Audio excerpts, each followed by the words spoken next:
الحمدللہ والصلاة والسلام علی رسول اللہ اما بعد۔ اسلامی شریعت آسان شریعت ہے۔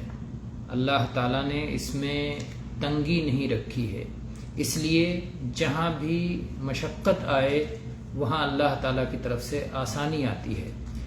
وضو کے لیے پانی کی ضرورت ہے، پانی سے وضو کیا جاتا ہے، پانی سے غسل کیا جاتا ہے۔ پاکی کے لیے اللہ تعالیٰ نے آسمان سے پانی نازل فرمایا ہے۔ اللہ تعالیٰ نے فرمایا وَأَنزَلْنَا مِنَ السَّمَاءِ مَاءً طَهُورًا، ہم نے آسمان سے پاک کرنے والا پانی اتارا ہے۔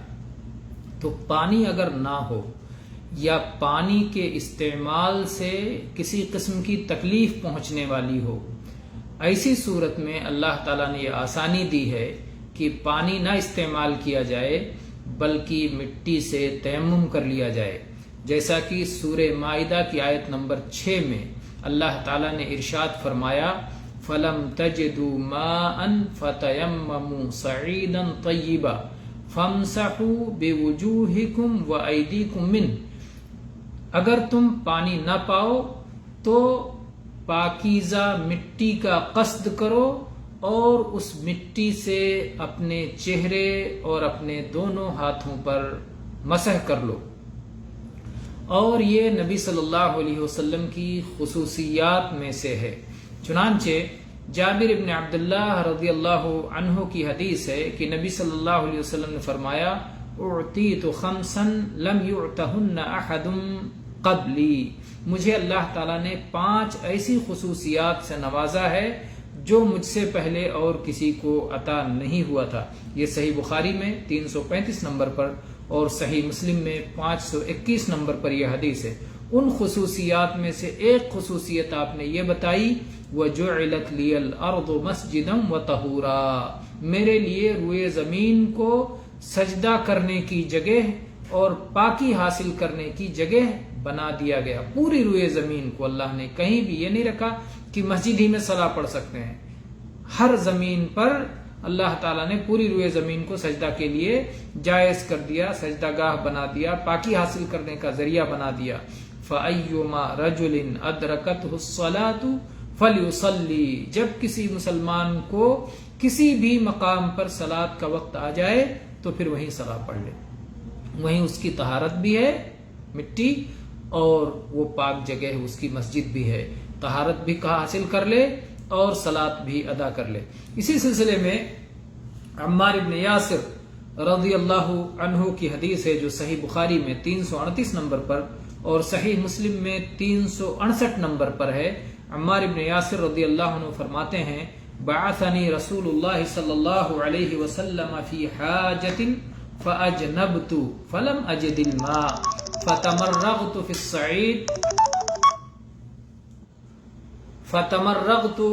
في الصعيد كما تتمرغ الدابة، ثم أتيت النبي صلى الله عليه وسلم فذكرت له ذلك فقال إنما كان يكفيك أن تقول بيدك هكذا، ثم ضرب بيديه الأرض ضربة واحدة ثم مسح الشمال على اليمين وظاهر كفيه ووجهه۔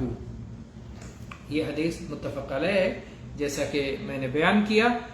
تو عمار بن یاسر رضی اللہ عنہ کہتے ہیں کہ اللہ کے رسول صلی اللہ علیہ وسلم نے مجھے اپنی ایک ضرورت میں بھیجا اور مجھے جنابت لاحق ہو گئی جس میں غسل کی ضرورت ہوتی ہے اور مجھے پانی نہیں مل سکا، تو میں مٹی میں لوٹ پوٹ لیا، مٹی میں لوٹ پوٹ لیا جیسے کہ جانور مٹی میں لوٹتے ہیں۔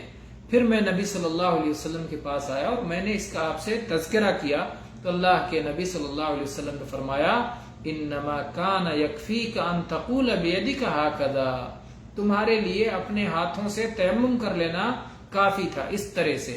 پھر آپ نے بتایا کیسے تیمم کرنا، آپ نے اس کا طریقہ بتایا، اپنے دونوں ہاتھوں کو زمین پہ ایک بار مارا، اپنے دونوں ہاتھوں کو زمین پہ مارا ایک بار، اور اس کے بعد میں بائیں ہاتھ کو دائیں پہ پھیرا اور جو ہے ہتھیلی کے اوپر پھیرا، یعنی بائیں ہاتھ کو دائیں پر اور داہنے ہاتھ کو بائیں ہاتھ کی ہتھیلی پر پھیرا تو گویا اس طرح سے ہاتھوں پر مسح ہو گیا، اور اس کے بعد چہرے پر مسح کر لیا، چہرے پر پھیر لیا.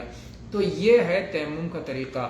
صحیح بخاری میں کی روایت میں الفاظ ہیں ثم مسح بہما وجہہ وکفیہ، پھر آپ نے وہ مٹی پر ہاتھ مارنے کے بعد آپ نے چہرے پر پھیر لیا اور اپنے ہاتھوں پر پھیر لیا. تو تیمم کا یہی طریقہ ہے، ایک بار مٹی پہ ہاتھ مارا جائے اور اس کے بعد چہرے پر پھیر کے اپنے ہاتھ پر پھیر لیا جائے. یہ تیمم کا طریقہ ہے، اور اس کے ذریعے سے انسان کو صلاۃ پڑھنے کی اجازت حاصل ہو جائے گی، اور یہ وضو کے اور غسل کے قائم مقام ہو جائے گا. پانی نہ ملنے کی صورت میں یا پانی کے استعمال سے ضرر پہنچنے اور نقصان پہنچنے کی صورت میں. واللہ تعالی اعلم والحمد للہ رب العالمین، صلی اللہ علی نبینا وسلم.